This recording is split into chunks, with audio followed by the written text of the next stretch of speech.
दिवाली का नाम आते ही दिमाग में सबसे पहले क्या आता है? मिठाइयों की मिठास, घर की खुशबू और माँ के हाथों का स्वाद।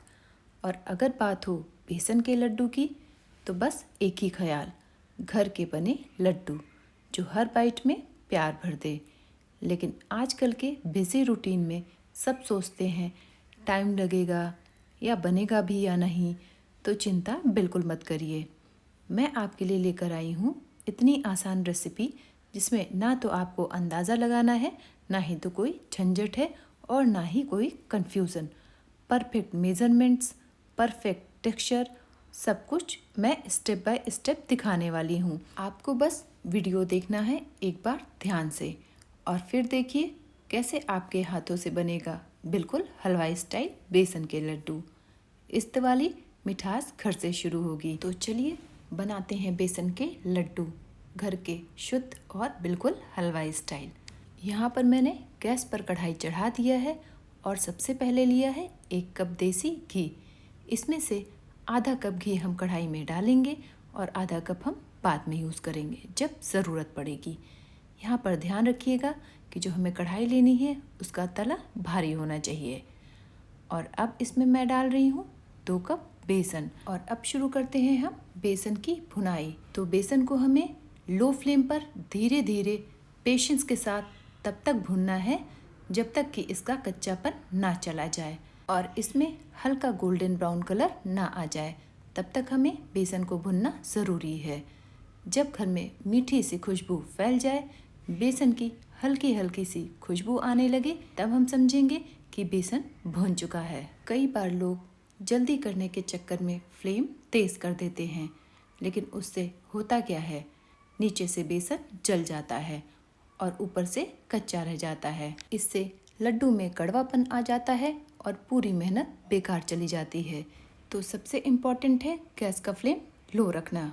अभी मुझे बेसन में घी की मात्रा थोड़ी कम लग रही है, तो जो घी हमने बचा के रखा था उसमें से मैं इसमें 2 चम्मच घी और डाल रही हूँ। और अब इसे हम फिर से भूनेंगे। और बेसन को भूनते टाइम जो भी लम्प्स या हमें गांठें दिखे, वो इस तरह से दबाते हुए बेसन में मिक्स करते रहना है और इसे भुनना जारी रखना है। और अब बात करते हैं हम मेज़रमेंट की, जो लोग अक्सर इग्नोर कर देते हैं। अगर लड्डू परफेक्ट चाहिए, ना चिपका हुआ ना टूटने वाला, तो बेसन, घी और चीनी तीनों की क्वांटिटी बराबर होनी चाहिए। मान लीजिए आपने 200 ग्राम बेसन लिया है, तो 200 ग्राम ही घी और 200 ग्राम ही आपको चीनी लेनी है। जिस भी कटोरी या कप से आपको माप लेना हो, उसी से ही सब कुछ मापना पड़ेगा, क्योंकि अगर बेसन ज़्यादा और घी कम हुआ तो लड्डू टूटेगा, और अगर चीनी ज़्यादा डाल दी तो चिपकेगा। और सब कुछ ठीक होने के बाद ही अगर बेसन कच्चा रहा तो भी लड्डू अच्छे नहीं बनेंगे, इसमें कच्चापन आएगा। तो यदि आपको लड्डू परफेक्ट चाहिए तो इन सब बातों का ध्यान रखना बहुत ज़रूरी है। तो देखिए यहाँ पर बेसन का कलर हल्का सा चेंज होना शुरू हो गया है। इसमें से हल्की हल्की सी मीठी सी खुशबू आनी शुरू हो गई है, लेकिन अभी भी हम इसे भुनना जारी रखेंगे, क्योंकि अगर इस स्टेज पे हम रुक जाएंगे तो लड्डू का जो असली स्वाद है वो नहीं आएगा। मैं इस रेसिपी में कोई फूड कलर यूज़ नहीं कर रही हूँ, ये बिल्कुल नेचुरल कलर है। लेकिन अगर आप लड्डू का रंग थोड़ा सा ब्राइट येलो चाहते हैं तो एक छोटी सी टिप, आप इसमें आधा चम्मच हल्दी या थोड़ा सा फूड कलर भी मिला सकते हैं। बिल्कुल ऑप्शनल है, मैंने नहीं डाला है क्योंकि मुझे ये बेसन का नेचुरल गोल्डन कलर ही पसंद है। और अब बात करते हैं घी की। आपको याद होगा हमने शुरुआत में आधा कप घी डाला था, बाकी का जो बचा हुआ घी था उसमें से 2 चम्मच घी हमने बाद में बेसन को भूनते हुए डाला था। तो अभी थोड़ा सा घी बचा हुआ है, और देखिए बेसन को देखकर ऐसा लग रहा है कि बेसन बढ़िया तरीके से भुन रहा है। इसका टेक्सचर स्मूथ है और इसमें से बहुत ही बढ़िया सी खुशबू भी आ रही है, और लग रहा है कि अब और घी की ज़रूरत नहीं है। तो वो जो बचा हुआ घी है वो मैंने अलग रख दिया है। मैंने घी की मात्रा में कोई कंजूसी नहीं की है, क्योंकि दिवाली आ रही है और त्यौहार पर घर की मिठाई में वो रिच टेस्ट होना ही चाहिए। लेकिन हाँ, अगर आप हल्की मिठाई पसंद करते हैं तो घी थोड़ा कम भी रख सकते हैं और अपने टेस्ट के हिसाब से एडजस्ट कर सकते हैं। अब हमारा बेसन लगभग भून चुका है। रंग इसका धीरे धीरे लाइट गोल्डन ब्राउन हो गया है और टेक्सचर भी एकदम स्मूथ और सिल्की लग रहा है।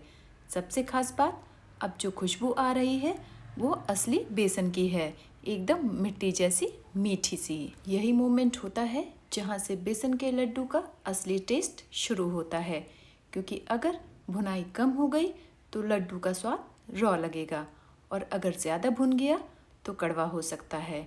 तो बेसन हमारा भुन चुका है और इसकी खुशबू बहुत ही बढ़िया आ रही है और कलर भी इसका ब्राउन हो गया है।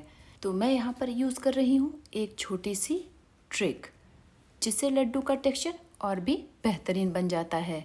मैंने यहाँ पर लिया है पानी, जिसमें से हम 2 चम्मच पानी बेसन पर इस तरह से छिड़क कर डालेंगे।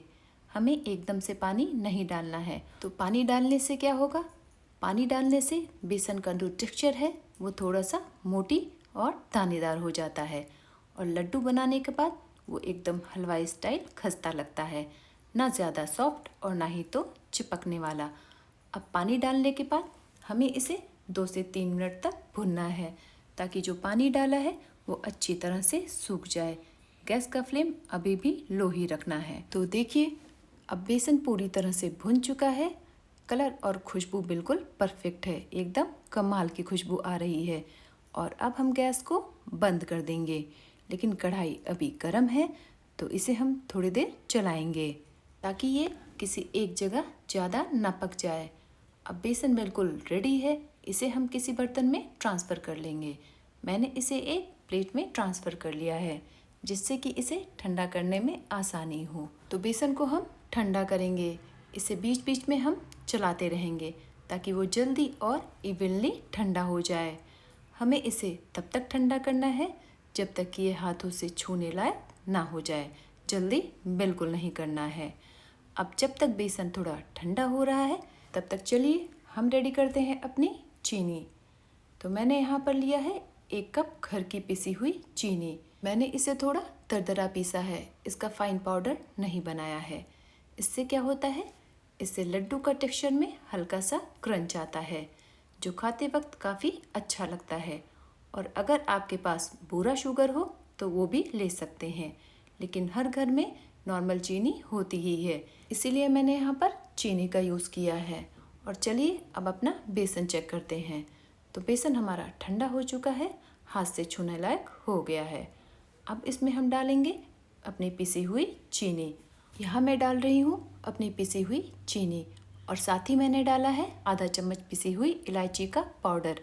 इलायची से लड्डू में एक मीठा और शानदार अरोमा आता है। अब दोनों हाथों से इस मिक्सचर को अच्छी तरह से मिक्स करेंगे, अच्छे से रब करते हुए, ताकि हर एक बाइट में बेसन, घी, चीनी और इलायची सब कुछ बराबर मिल जाए। तो देखिए, हमारा मिक्सचर अब बिल्कुल लड्डू बनाने लायक हो चुका है। अगर आपको लगे कि मिक्सचर थोड़ा ड्राई है तो जो घी हमारे पास बचा हुआ था उसमें से 1-2 चम्मच और डाल सकते हैं, लेकिन मेरा मिक्सचर बिल्कुल परफेक्ट है तो मैं एक्स्ट्रा घी नहीं डाल रही हूँ। और चलिए अब बनाते हैं हमारे प्यारे प्यारे छोटे छोटे लड्डू, हाथों से गोल गोल घुमा के। तो जितना साइज़ के लड्डू आपको पसंद हो उतना छोटा या बड़ा आप बना सकते हैं। देखिए, ये मेरा पहला लड्डू बनकर तैयार है। मैंने इसे थोड़ा मीडियम और छोटा रखा है, एकदम गोल और शाइन के साथ।